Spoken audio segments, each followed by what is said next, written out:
ஸ்ரீமதே ராமானுஜாய நமஹா. நாம் இந்த பதிவில் பார்க்க இருப்பது நாச்சியார் திருமொழி, 8ஆம் திருமொழி. பாருங்க, திருவேங்கடமுடையான் பாசுரம் இது. இப்படி எழுதியிருக்க ஆண்டாள். வெண்ணீலமேலாப்பு விரித்தாற்போர் மேகங்காள் தென்னீர் பாய் வேங்கடத்து என் திருமாலும் போந்தானே கண்ணீர்கள் முளைக்குவட்டில் துளிசோர சோர்வேனை பெண்டீர்மை கீழழிக்கும் இது தமக்கோர் பெருமையே. விண்ணீல மேலாப்பு விரித்தாற்போல் மேகங்காள் தென்னீர் பாய் வேங்கடத்து என் திருமாலும் போந்தானே கண்ணீர்கள் முளைக்குவட்டில் துளிசோரச் சோர்வேனை பெண்டீர்மை கீழழிக்கும் இது தமக்கோர் பெருமையே. பெருமாள்கிட்ட கேட்குற, என்னை வருத்தப்படும்படி செய்வது உமக்கு என்ன பெருமையா அப்படின்னு கேட்குற. மேகங்கள் வழியாக இதை சொல்கிறான் அப்படின்னு. விண்ணீல மேலாப்பு விரித்தாற்போல், ஆகாசத்தில் ஒரு நீல கலரில் நீல வண்ணத்தில் ஒரு மேலாப்பு அப்படின்னு நம்ம துணி, அந்த துகில் அது மாதிரி இருக்கிற மேகங்கள். அப்படி இருக்கிற மேகங்களே தென்னீர் பாய் வேங்கடத்து, தெளிந்த நீரை உடைய அருவிகள் பாய்கின்ற திருவேங்கடத்தில் இருக்கிற என் திருமாலும் போந்தானே. போந்தானே என்ன, உங்களோட அந்த பெருமானோட போயிட்டானா அப்படின்னு கேட்குறார். போந்தானே கண்ணீர்கள் முளைக்குவட்டில் துளிசோரச் சோர்வேனை, இவ்வாறு கண்ணீர் விட்டு சோர்ந்து போயிருக்கிற என்னை பெண்ணீர்மை கீழழிக்கும், என்னுடைய பெண்மை, நீர்மைனா தன்மை, என்னுடைய பெண்மைத்தன்மையை அழிக்கின்ற இது அந்த பெருமானுக்கு பெருமையை சேர்க்கக்கூடிய காரியம். தமக்கோர் பெருமையே அப்படின்னு மேகன்ட்ட கேட்குறோம். திங்கிங் என்னன்னா, இந்த மேகத்தோட பெருமாள் போகிறான் போல இருக்குது அப்படின்னு புரிஞ்சுக்கலாம். நம்ம பாசுரம் படித்தா அவங்களுக்கு புரிஞ்சிடும். விண்ணீல மேலாப்பு விரித்தாற்போர் மேகங்காள் தென்னீர் வாய் வேங்கடத்து என் திருமாலும் போந்தானே கண்ணீர்கள் முளைக்குவட்டில் துளிசோரச் சோர்வேனை வெண்ணீர்மை கீழழிக்கும் இது தமக்கோர் பெருமையே. இப்படி இதே மாதிரி தான் எல்லா பாசமும் இருக்கும். மாமுத்த நிதி சொரியும் மாமுகில்காள் வேங்கடத்து சாமத்தின் நிறங்கொண்ட தாடாளன் பார்த்த என்ன காமத்தி உள்புகுந்து கதுவப்பட்டு கிடைக்கங்குல் ஏமத்தோர் தென்றலுக்கு இங்கு இலக்காய் நான் இருப்பேனே. மாமுத்த நிதி சொரியும் மாமுகில்காள் அப்படின்னு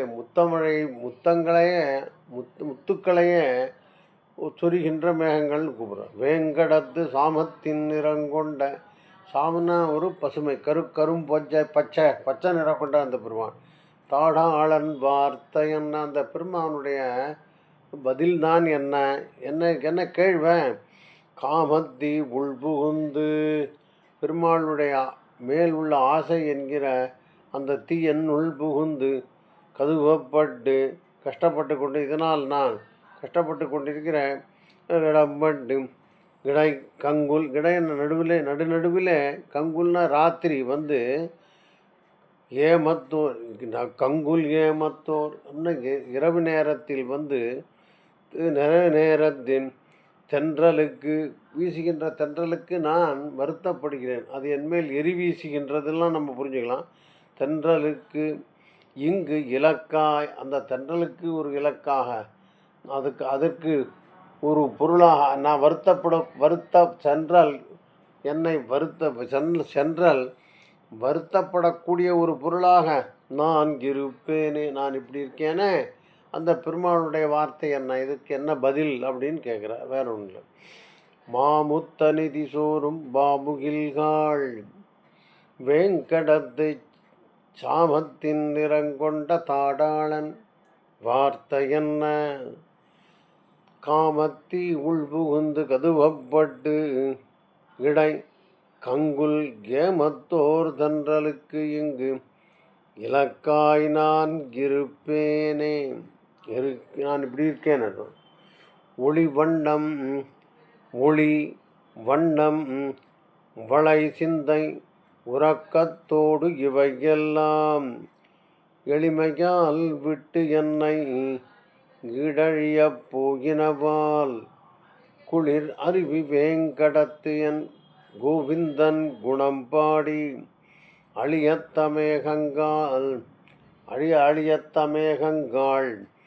ஆவி காத்து இருப்பேனே. அழியத்த மேகங்காள் அப்படின்னா ரொம்ப கருணையுடையவர்கள் நீங்கள். அதான் அழியத்த மேகங்காள். நான் என் உயிரை எப்படி நான் பாதுகாத்துக்கிறேன்னா வேற ஒன்றும் இல்லை. ஒளி வண்ணம் வளை சிந்தை உறக்கம் இதெல்லாம் என்னை விட்டு போயிடுதுங்கிறத முதல்ல சொல்கிறேன். ஒளினா என்னுடைய தேஜஸ் போயிடுது, வண்ணம்னா என்னுடைய உடல் நிறம் போயிற்று, வளை நான் கையில் இருந்த வளைகள் கழன்று போய்விட்டன, சிந்தை என்னுடைய சிந்தனையும் போயிற்று, உறக்கமும் போயிற்று. இவையெல்லாம் எளிமையால் விட்டு என்னை எல்லாம் சுலபமாக போயிடுது. எளிமைன்னு அர்த்தம், பெருமாள் பின்னாடி எல்லாம் சுலபமாக போயிட்டு என்னை ஈடழியப் போகினவால் நான் அழியும்படியாக என்னை விட்டு போய்விட்டன. குளிர் அருவி வேங்கடத்து என் கோவிந்தன் குணம்பாடி ஆவிகாத்து இருப்பேனே. அந்த திருவேங்கட பெருமானுடைய திருக்கல்யாண குணங்களை பாடிக்கொண்டு என்னுடைய ஆத்மாவை நான் காத்து கொண்டிருக்கிறேன். என்னை விட்டு எல்லாம் போய்விட்டன. அப்புறம் அழியத்த மேகங்காள் அப்படின்னு கூட்டு சொல்கிறார். அப்படி படிக்கலாம். இப்போ ஒளி வண்டம் வளை சிந்தை உறக்கத்தோடு இவையெல்லாம் எளிமையால் விட்டு என்னை ஈடழையப் போகினவால் குளிர் அருவி வேங்கடத்து என் கோவிந்தன் குணம்பாடி அழியத்த மேகங்காள் ஆவிகாத்து இருப்பேனே. நாமளும் சொல்லலாம், குளிர் அருவி வேங்கடத்து என் கோவிந்தன் குணம்பாடி ஆவிகாத்து இருப்பன் நம்மளும் சொல்லலாம். அப்புறம் அப்படியே அடுத்த மாதம் போலாமா. மின்னாகத்து எழுகின்ற மேகங்காள் வேங்கடத்து தன்னாகத் திருமங்கை தங்கிய சீர் மார்வர்க்கு என்னாகத்து இளங்கொங்கை விரும்பித்தாம் நாள்தோறும் பொன்னாகம் புல்வதற்கு என் பரிவுடைமை செப்பேனே. புரிவதற்கு என் பரிவு உடைமை செப்புமினே. அப்படி வருது உங்களுக்கு. மின்னாகத்து எழுகின்ற மேகங்காள். ஆகம்னா மார்பில், மின்னுன்னா மின்னல்களை ஆகத்தில் வைத்து கொண்டிருக்கிற மேகங்கால்னு கூப்பிட்றான்னு புரிஞ்சுக்கணும். அப்புறம் வேங்கடத்து திருவேங்கட மாமலையில் எழுந்தருளிருக்கிற அந்த தன்னாகத்து திருமங்கை தங்கிய சீர்பாவர்க்கு அவருடைய மார்பில் லக்ஷ்மி பிராட்டி நித்தியவாசம் செய்கிறார்களே, அப்படிப்பட்ட மார்பை உடைய அந்த பெருமானுக்கு என்னாகத்து இளங்கொங்கை விரும்பி தாம் நாள்தோறும் என்னுடைய மார்பகம் இருக்க அந்த மார்பத்தை அந்த மார்போடு அவனை அணைத்து கொள்வதற்கு ஆசைப்படுகிறது. நாள்தோறும் பொன்னாகம் புல்குதற்கு அவனுடைய மார்பை அடைவதற்கு அதை அணைத்து கொள்வதற்கு என் பரிவுடைமை நான் அதற்காக பரிவுடைமை நான் அதற்காக நான் ஏங்குகிறேன், இதை செப்புங்கள் அப்படின்னு சொல்கிறோம். புரியுறதுன்னு நினைக்கிறேன். மின்னாகத்து எழுகின்ற மேகங்காள் வேங்கடத்து தன்னாகத் திருமங்கை தங்கிய சீர் மார்பர்க்கு. ஏற்கனவே லக்ஷ்மி பிராட்டி மார்பில் இருக்க, இந்த பொண்ணு ஆசைப்படுறது அந்த மார்பை அணைத்துக் கொள்வதற்கு. அப்படி மேலே சொல்கிறார். என்னாகத்து இளங்கொங்கை விரும்பித்தாம் நாள்தோறும் பொன்னாகம் புல்குதற்கு அந்த பெருமானுடைய திருமார்பை அடைவதற்கு பரிவுடைமை செப்புவினே நான் அதற்காக பெரிதும் ஆசைப்படுகிறேன் என்று சொல்லுங்கோள்னு சொல்கிறான்னு புரிஞ்சுக்கலாம். அப்படியே பார்த்துட்டே போகலாம். பாரம் வான் கொண்டு வளர்ந்தெழுந்த மாமுகில்காள் வேங்கடத்து தேன் கொண்ட மலர்ச்சிதர திரண்டு ஏறி பொழிவீர்கள் ஊன் கொண்ட வள்ளுகிறாள் இரணியனை உடல் கிடந்தான் தான் கொண்ட சரிவளைகள் தருபாயில் சாற்றுமினே வான் கொண்டு கிளர்ந்தெழுந்த மாமுகில்காள். வான்னா என்ன அர்த்தம்? இந்த இடத்துல நல்ல நீரை முகந்து கொண்டு சென்ற மேகங்கள்னு அர்த்தப்பட்டிருக்கணும். வான்னா மழையை கூட புரிஞ்சுக்கலாம். எப்படி வான் கொண்டு கிளர்ந்தெழுந்த மாமுகில்காள் வேங்கடத்து தேன் கொண்ட மலர் சிதறி திரண்டேறி பொழிவீர்கள். நீங்கள் போய் திருவேங்கட மாமலையில் மழையை பொழிவீர்கள். அப்போ அந்த ஊரில் இருக்க தேன் நிறைந்த மலர்களெல்லாம் சிதறி போகும் அப்படின்னு தான் சொல்கிறார். மலர்கள் சிதறும்படியாக திருவேங்கட மாமலையில் மழை பொழிகின்றவர்களே அப்படின்னு புரிஞ்சுக்கலாம். ஊன் கொண்ட வள்ளுகிறாள் கிரணியனை உடல் கிடந்தான். ஊன் கொண்டனா தன்னை உடம்பில் வளர்ந்த அந்த கூர்மையான நகங்களால் இரணியனை உடலை இரண்டாக பிரித்தான்கிறத எப்படி சொல்கிறார். ஊன் கொண்ட வள்ளுகிறாள் கிரணியனை உடல் கிடந்தான் தான் கொண்ட அவன் என்றேந்து சரி வளைகள் என்னோட கையிலேருந்து வளைகளை எடுத்துக்கொண்டு போய்விட்டான். வளைகள் நழுவி போய்விட்டது அவன்கிட்டன்னு புரிஞ்சுக்கலாம். தான் கொண்ட சருவரை சரிவளைகள் தருமாகில் தரும்படியாக சாற்றுமினே அந்த பெருமாள்கிட்ட சொல்லுங்கள். தரும்படியாக என்னுடைய வளைகளை திருப்பி தரும்படியாக அந்த பெருமானிடம் சொல்லுங்கோள் அப்படின்னு சொல்கிறான்னு புரிஞ்சுக்கலாம். படிக்கலாம். வான் கொண்டு கிளர்ந்தெழுந்த மாமுகில்காள் வேங்கடத்து தேன் கொண்ட மலர்ச்சிதர திரண்டு ஏறி பொழிவீர்கள் ஊன் கொண்ட வள்ளுகிறாள் இரணியனை உடல் கிடந்தான் தான் கொண்ட சரிவளைகள் என்னிடமிருந்து பறிக்கப்பட்ட வளைகளை தருமாகில் சாற்றுமினே தரும்படியாக சொல்லுங்கள் அப்படின்னு சொல்கிறார் புரியுங்கள். அப்புறம் சலங்குண்டு கிளந்திருந்த தன்முகில்காள் மாவலியை நிலங்கொண்டான் வேங்கடத்தே நிறந்தேறி பொழிவீர்கள் உலங்குண்ட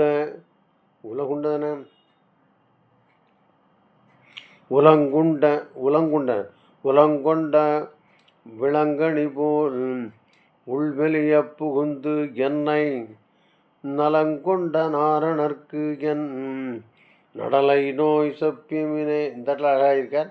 நலங்கொண்ட நாரணர்க்கு என் நடலை நோய், நடலைன்னா பிரிவாற்றாமையால் ஏற்பட்ட என்னுடைய நோயை போய் செப்புமினே சொல்லுங்கள். மேலே மேகங்கள் எப்படி கூப்பிட பாருங்க. சலங்கொண்டுன்னா ஜலங்கொண்டு நீரை கொண்டு கிளர்ந்தெழுந்த தன்முகில்காள் குளிர்ச்சியான மேகங்களே. மாவலியை நிலங்கொண்டான் மாவலியிடம் வேள்வியில் வாமனனாகச் சென்று நீரேற்று அப்புறம் திருவிக்கிரமனாக வளர்ந்து இந்த உலகத்தை கொண்ட அந்த வேங்கடத்தே நிறந்தேறி பொழிவீர்கள். நிறந்தேறினா பெருங்கூட்டமாக சென்று அந்த திருவேங்கட மாமலையில் மழை பொழிவீர்களே. உலங்கொண்ட மின்கணி போல் உள்மெளிய புகுந்து என்னை நலங்கொண்ட. இந்த உலங்குண்ட அப்படின்னா உலங்கு அப்படிங்கிறது ஒரு பூச்சி, ஒரு அது விலங்கனியை சாப்பிடும். அது மாதிரி உலங்கொண்ட வெண்கனி போல் என்னுடைய மனசில் எப்படி அந்த உலங்கு வண்டு எப்படி சாப்பிட்றதோ அது மாதிரி உள்வெளிய புகுந்து என்னை நலங்கொண்ட என் நலன்களை எல்லாம் இன்னும் சொன்ன மாதிரி என்னுடைய ஒளி வண்ணம் வளை சிந்தை உறக்கம் இதெல்லாம் என்னுடைய நலங்கள். இந்த நலங்கொண்ட நாரணர்க்கு என் நடலை நோய் செப்புமினே. படிக்கலாமா. சலங்கொண்டு கிளந்தெழுந்த தன்முகில்காள் மாவலியை நிலங்கொண்டான் வெங்கடத்தை நிறந்து ஏறி பொழிவீர். நிறந்துனா என்ன கூஷ்டமாக கோஷ்டியாக சென்று மழையை பொழிவீர்கள் எனது உலங்கொண்ட விலங்கு விளங்கனி போல் உள்வெளிய புகுந்து என்னை நலங்கொண்ட நாரணர்க்கு என் நடலை நோய் செப்புமினே.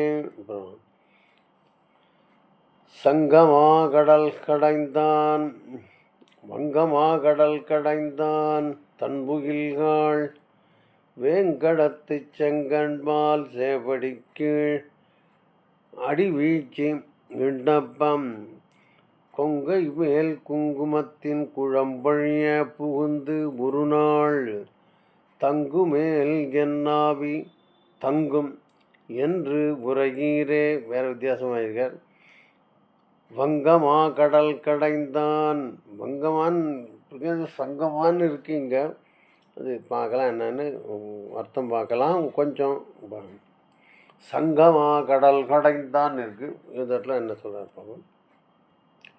சங்கமா கடல் சங்கமானா சங்குகள் நிறைந்திருக்கின்ற கடல்னு அர்த்தம் பண்ணியிருக்கா. அப்புறம் சங்கமா கடல் கடைந்தான் வெங்கடத்து திருவேங்கட மலையில் திரிகின்ற விண்ணப்பம். சரி, திருப்பி சரியாக படிக்கலாம், சில மிஸ்ஸிங் இருக்குது, இப்படி படிக்கலாம். ஸோ சங்கம் கரெக்டு. சங்கமா கடல் கடைந்தான் சங்குகள் நிறைந்திருக்கின்ற கடலை கடைந்தான். தன்முகில்காள் குளிர்ச்சியான மேகங்களேன்னு கூப்பிட்டுட்டு வேங்கடத்து திருவேங்கடமுடையானுடைய செங்கண்மால் அந்த சிவந்த கண்களுடைய பெருமானுடைய திருவடிக்கு அடிவீழ்ச்சி விண்ணப்பம் அவருடைய திருவடிகளில் விழுந்து நான் இந்த விண்ணப்பத்தை செய்கிறேன் அப்படின்னு சொல்கிறான். கொங்கை மேல் குங்குமத்தின் குழம்பழிய என்னுடைய மார்பகத்தில் நான் குங்குமமெல்லாம் குழம்பு சாத்தின்னு இருக்கேன், அதெல்லாம் அழியும்படியாக புகுந்து ஒரு நாள் இங்கே வந்து ஒரு நாள்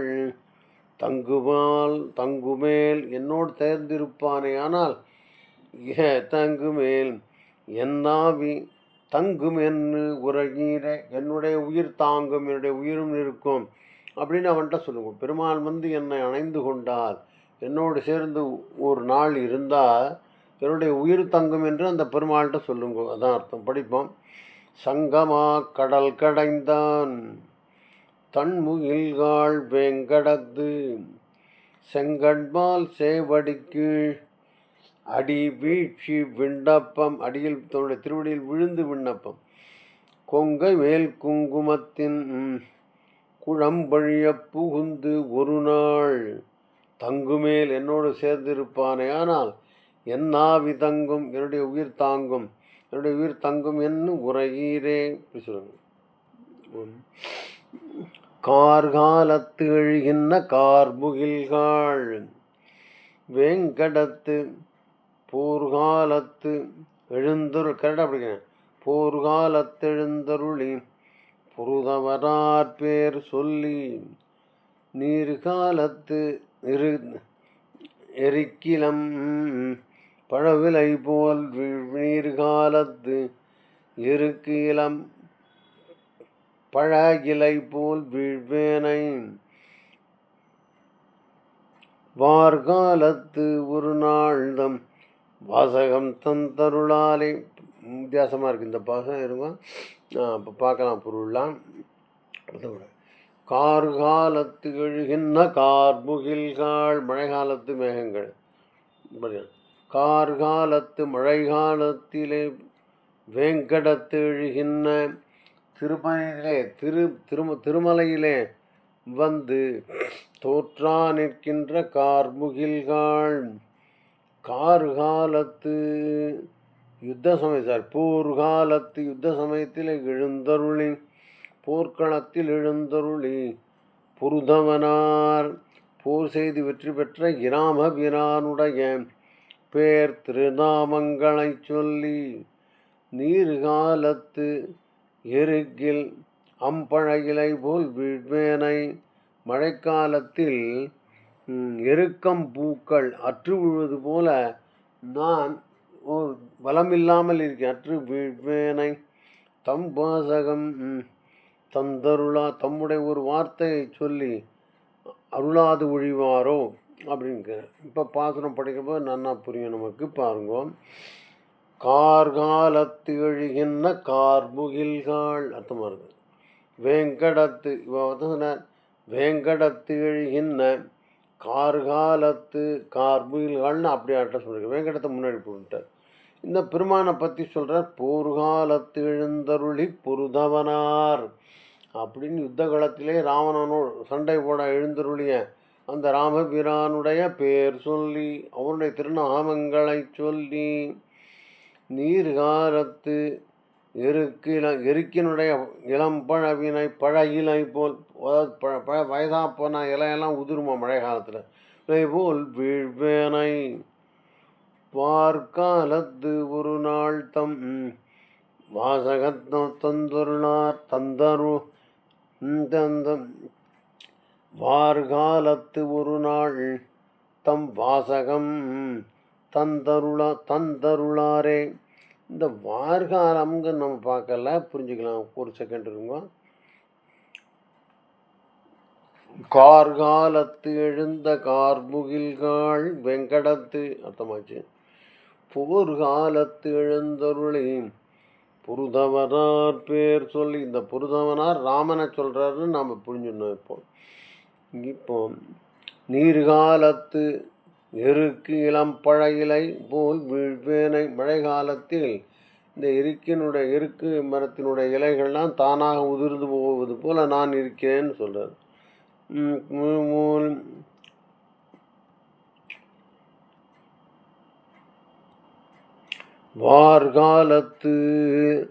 வார்காலத்தின்னா நெடுகி செல்லுகின்ற காலத்திலே ஒரு நாள் காலம். வார்காலம்னா வருகின்ற காலத்தில், எதிர்காலத்தில், அவ்வளோதான்.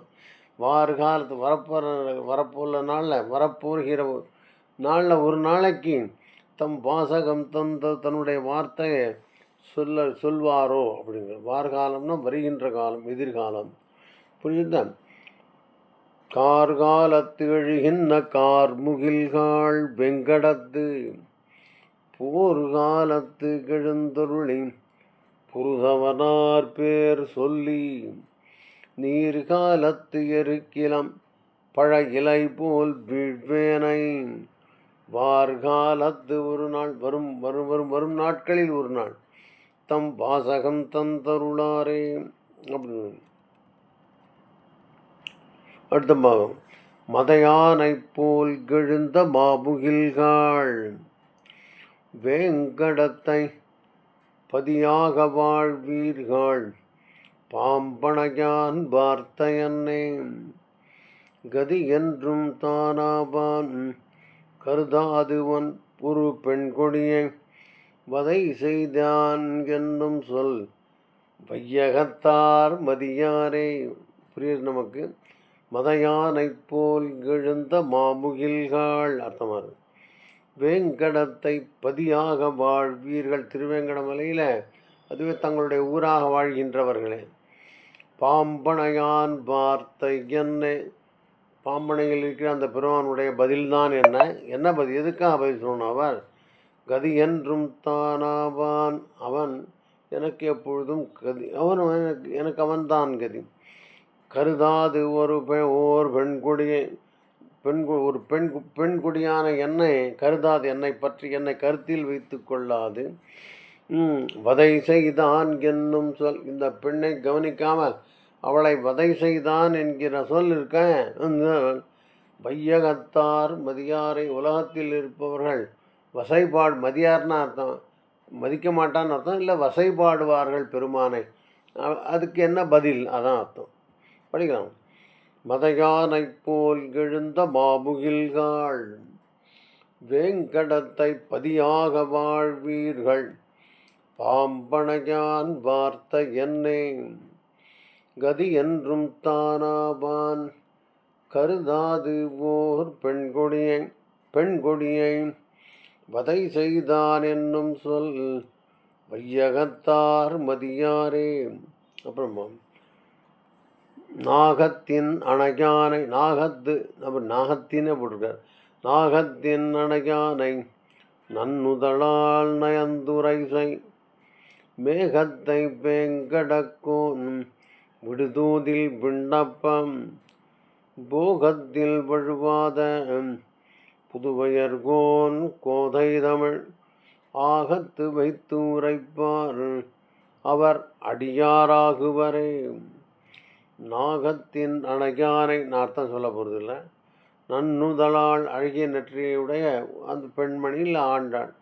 நயந்து உரைசை உயர்த்து ரொம்ப ஆசையாக சொல்கிறேன். மேகத்தை மேகங்களை வேங்கடக்கோன் விடுதூதில் விண்ணப்பம் மேகத்தை தூதாக விடுகின்ற அந்த அருளிச்சை விண்ணப்பம் போகத்தில் வழுவாத புதுவையர்கோன் என்ன போகம் அவர் பெருமானுக்கு கைங்கரியம் என்கிற அந்த போகத்தில் ஒரு குறையும் இல்லாத புதுவையர்கோன் வில்லிபுத்தூர் அரசனான பெரியாழ்வாருடைய கோதை மகளான ஆண்டாள் தமிழ் ஆகத்து வைத்து மனசிலே வைத்து உரைப்பார் அவர் அடியாராகுவரை. யாருடைய அடியாராவர்? பெருமானுடைய அடியாராவர், இல்லை ஆண்டாளுக்கு அடியாராவர், பெரியாழ்வாருக்கு அடியாராவர் புரிஞ்சுக்கலாம். படிக்கலாமா? நாகத்தின் அணையானை நன்னுதலால் நயந்துரைசை மேகத்தை வேங்கடக்கோன் விடிதூதில் விண்ணப்பம் போகத்தில் வழுவாத புதுவையர்கோன் கோதை தமிழ் ஆகத்து வைத்துரைப்பார் அவர் அடியார் ஆகுவரே. விஷ்ணு நினைக்கிறேன். ஸ்ரீமதே ராமானுஜாய நமஹ.